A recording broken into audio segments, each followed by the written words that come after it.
Welcome, and we'll start off with our bracha. Baruch atah Adonai Eloheinu melech haolam asher kitshanu b'mitzvotav v'tzivanu la'asok b'divrei Torah. Let's see what I have for you. Now, let's see what I can do. All right, this is the surprise. Apparently, I can do this. I'm going to try it. I've never done this before.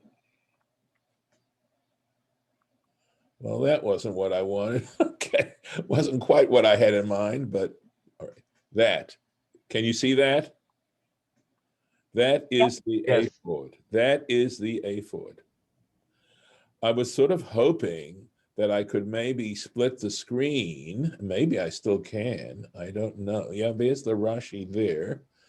Let's see what I can do. But this is so helpful, so helpful.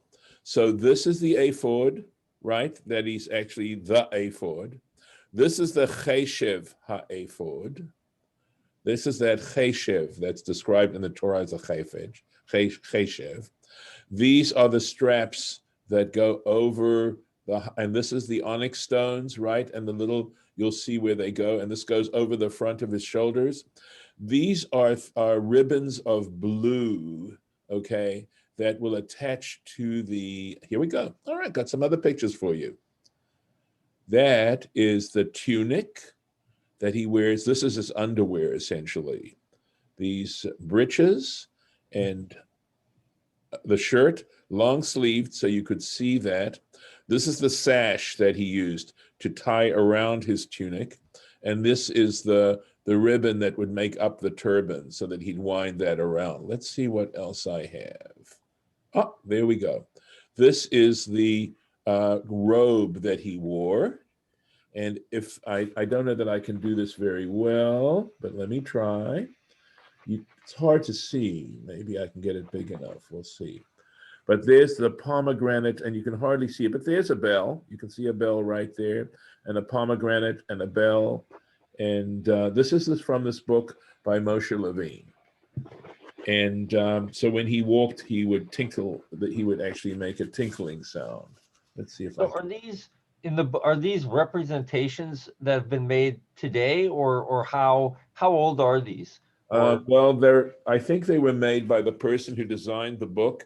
And what he did was he used both the Torah and rabbinic literature to be able to recreate these. But there have been illustrations for quite a while. But as far as I know, he might have been one of the earliest to actually try and fabricate these things. And they're models. They're not actual sizes. They're scale models. There's actually a prohibition to try to imitate 100% what went on in the tabernacle. That is part of its sanctity, is that you don't try and copy it. That's cute. Thanks, Golda. The chat, right? And here we are. Here you see the ephod in color and how it went, those straps. And here you see those sashes, those ribbons. And this, of course, is his tunic sticking out here. This is according to Rashi, of course. This is from his back. And that's from his front. That's how he looked in the front. This is so helpful, so helpful. And you can see how the onyx stones were on his shoulders. And then there are these chains of gold that were looped, as I said, to the breastplate. And then on the bottom, the breastplate was tied then also to the ephod so that it wouldn't move. Can you zoom in? How's it tied to the ephod? It looks like it's tied to those ribbons. Let's see. Okay, so there were little loops, metal loops on the back bottom part of the ephod. So there'd be a little metal loop on the bottom here and a little bit metal loop on the bottom from the inside, it looks like. And then they kind of flip up. Loop this through there and then tie it back there. Okay. And this, by the way, is this plate on his head that says Kodesh Lashem, sanctified to God. And I think that's also a message to us, what we're supposed to do. And the Torah also tells how it's attached, goes over his headdress. And I believe he used to put his tefillin right there, in that space there. I think that, there we go. Look at that. Here's how how you see the breastpiece it's a nice detail of the breastpiece. And this was the one picture that appeared to be on the internet, but that shows you clearly the onyx stones. By the way, I was wrong yesterday in surmising that there were 6 tribes of here and 6 tribes here, that they were done in the order of Har Grizim and Har Eval. That is not correct. It's according to their birth order as mentioned in Genesis, back in, I believe it's Vayetze, that's described, I believe. So there we go. And which of these things is called the tzitz? This is it up here. Uh-huh. I believe it's called the tzitz hazahav, and you can see better here how it was attached at the back here, also with the blue ribbon. Uh-huh. And because there was something recently. Sorry about that. Now that I'm trying to get rid of it. Hello. Okay, I'm doing even worse. There we go. That actually was an article in the forwards that talks about Israeli authors who wrote pieces. I read from something on Saturday night between Mincha and Ma'ariv, and was looking very carefully to find something that would be interesting between Mincha and Ma'ariv. And right now we're reading something by Amos Oz, and it's understanding Israel better through its fiction. And because I think that's helpful. Anyway, that's what we're doing. So yeah, let's keep doing that. Let's try that. There we go. And was it you that said? I'm sure there was some mention of this in my Gemara class, and maybe you also said that each part of the each aspect of what he wore had some atoned for each thing, that atoned for some different kind of sin. Right. And I haven't been able to find every single one, but I did find four of them.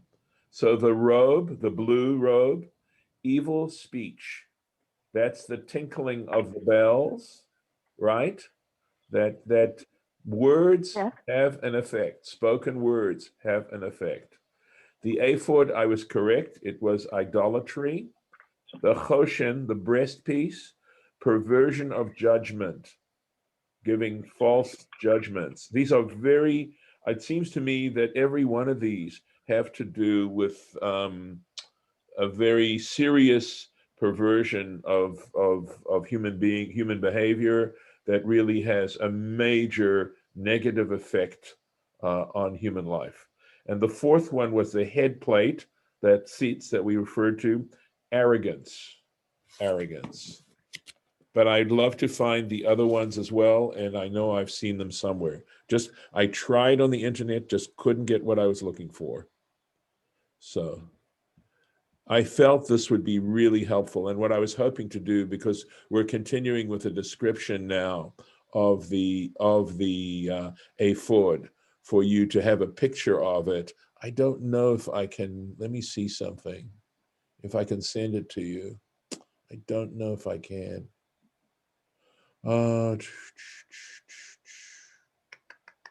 Says export as a PDF. Maybe I share. No, share. Yep, I can share this file with you all. You want me to send it as a mail file? Yeah, that's probably the safest thing to do. Okay, I'm going to share. It's a JPEG, so you should be able to read it. All right, let me make sure. I'm going to send it to you all as a mail, and maybe it'll show up. Oh, I closed that. All right. I don't know if I have everybody's. There it is. Here we go. 1 second. All right, let me see. I'm sorry I'm taking up time doing this. Okay, let me see. Okay, let's try this. Yep. Okay. Got that. And David.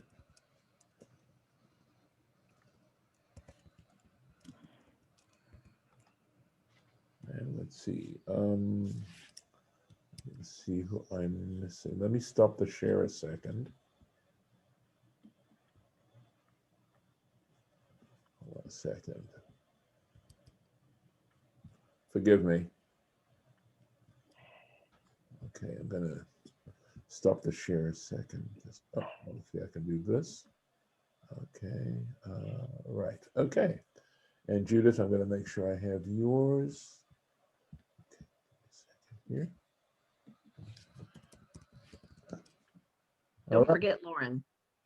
Yeah, I'll send it to her too. Thank you. All right. Hopefully you're going to hear the. Ooh, okay.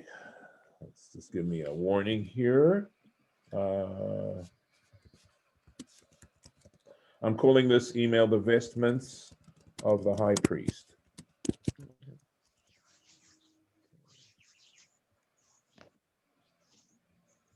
And hopefully you'll hear a whoosh in a moment.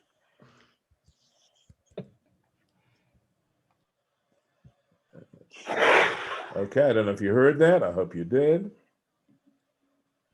Let's see what we got here. All right. So if you want to open it up, you can. Here we go with the Rashi. So we're describing, right? We're in this whole thing. And he said right here, V'od shtei tabaot, and another 2 rings, bishnei ktsot hachoshen, at the 2 edges of the choshen, of the breastplate, betachtito, on its lower edge, on its bottom edge. So this is what we're talking about in terms of the ones, these were the rings that the ribbon would go through. And he's going to say, ukenegdam, and right opposite them, shtei tabaot b'shtei taifot ha'oifod. So there were 2 rings on the 2 edges of the ephod. Let me see. Okay, let me do this. Right. So here, the rings would be right here. This is where those ribbons are coming out. So there would have been 2 at least according to this illustration, this is where those rings would be, right here. And I know, let's see here. Okay. All right. So he's saying that the ribbons which were going to tie the breastplate went off from here. That's how. And so you can see how they're going around his back and then attaching to the bottom of the breastplate. Let's go here. Okay. Milmata berosho, on the bottom, at its head is what he's saying. Hatachton, the lower part of the head. Hamechubar becheshev. Let me see. Did I leave something out? Yeah. No, I didn't. Yes, the shteik teifot ha'ephod, right? So remember, the katef of the ephod are those strips that go straight up and over his shoulder. So he's saying that those 2 rings were right there at the shoulder, at the bottom of those shoulder pieces. That's what he's referring to. Milamata. So again, this is what it looked like. So these are the shoulder pieces right here. And he's saying the rings went right here. That's exactly how he's got it illustrated, how Rashi's describing it. Okay. Maybe, all right.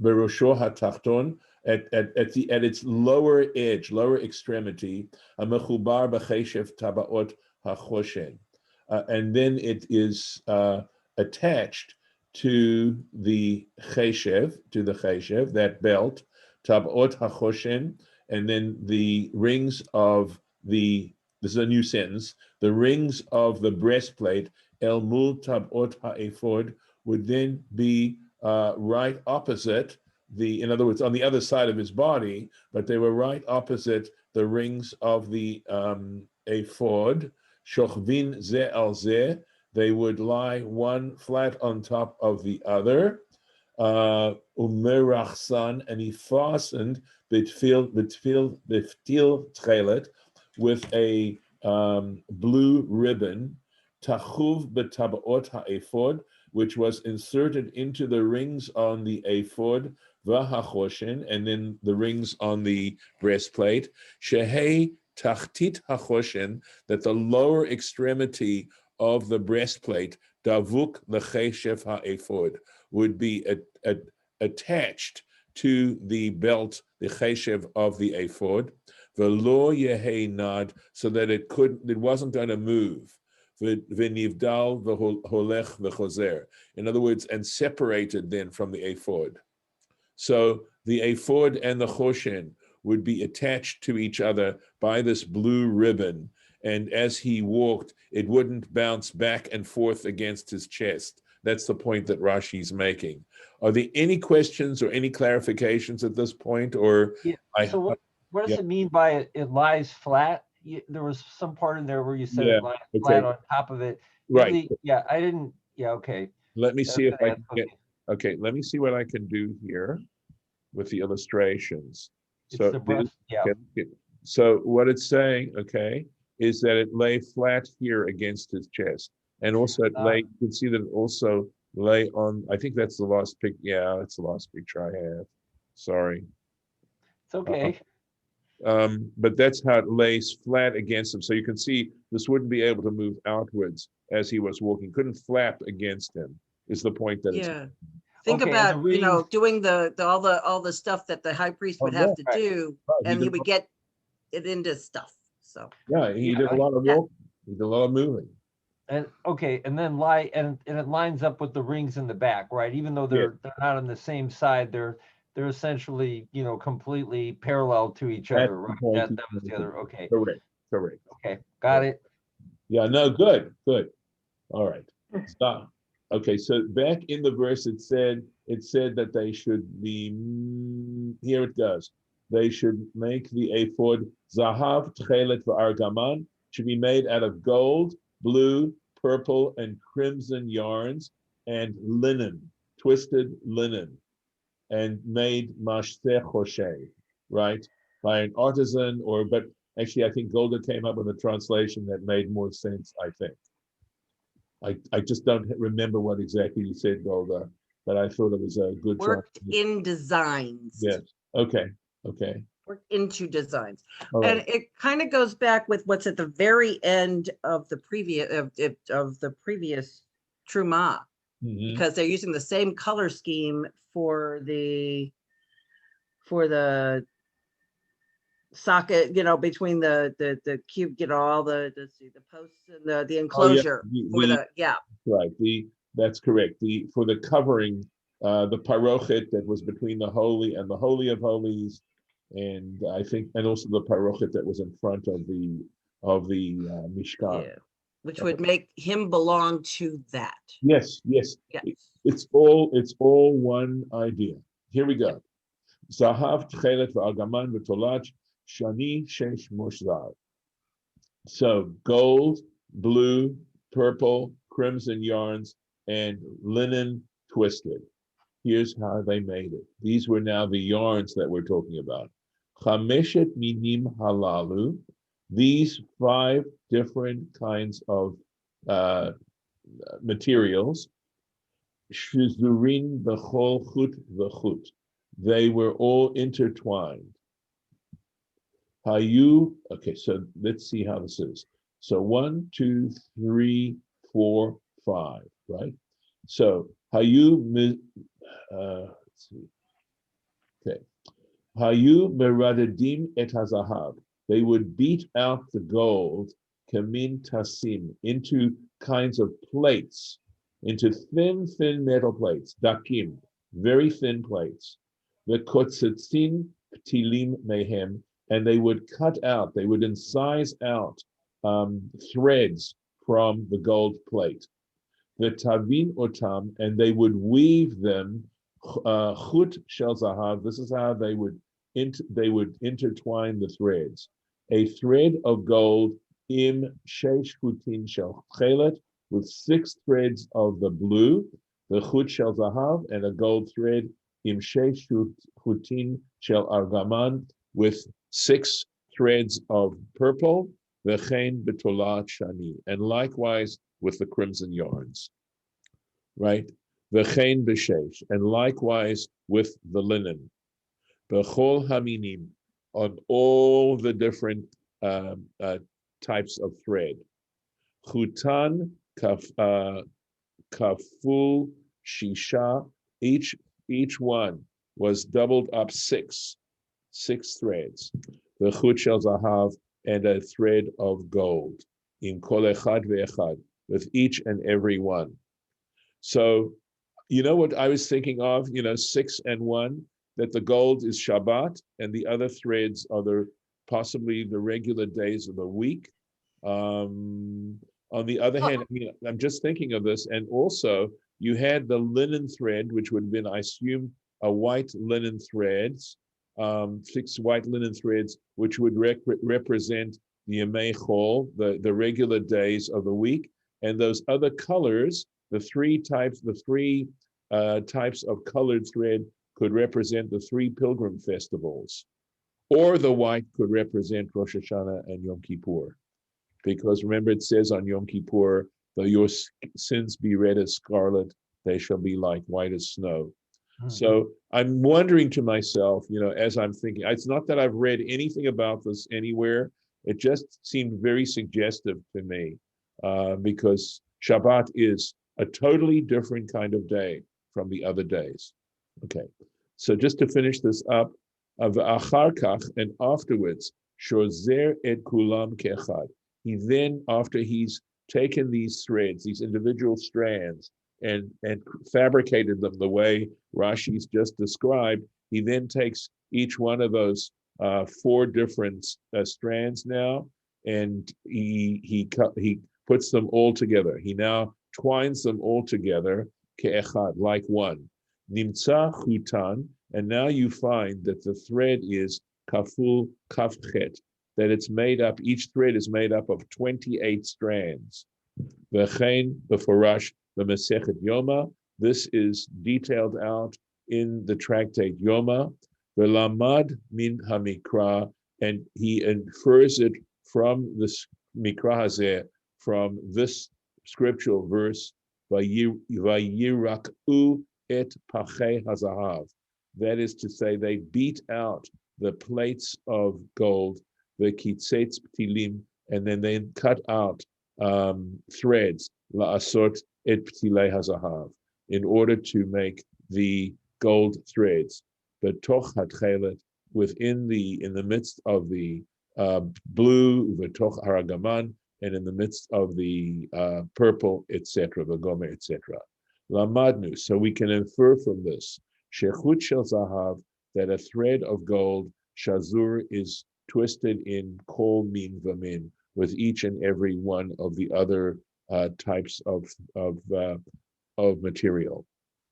And then Maaseh Choshev, again, however you want to translate that, but this is what Rashi says, Kvar pirashti, I've already explained, Shehi arigat shtei kirot. So this is what he means.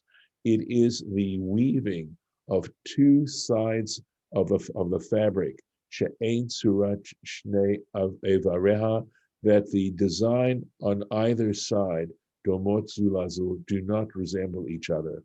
So it's done in such an amazing way that one side of the fabric is woven to look like one kind of design, and when you turn over the fabric to look at the other side of it, it's got a completely different design. Wow. But yeah, I know, that's a good trick. That is a good trick. Yeah. So unfortunately, this is all we have time for right now. And good, okay, I guess Shira Beth is gone. And Yeah, she had to go. yeah, she said, but that's wonderful that she could at least be with us that long. And of course, she can always listen to the recording. So unfortunately, I'm going to have to stop right here. I'm actually going to put a marking in.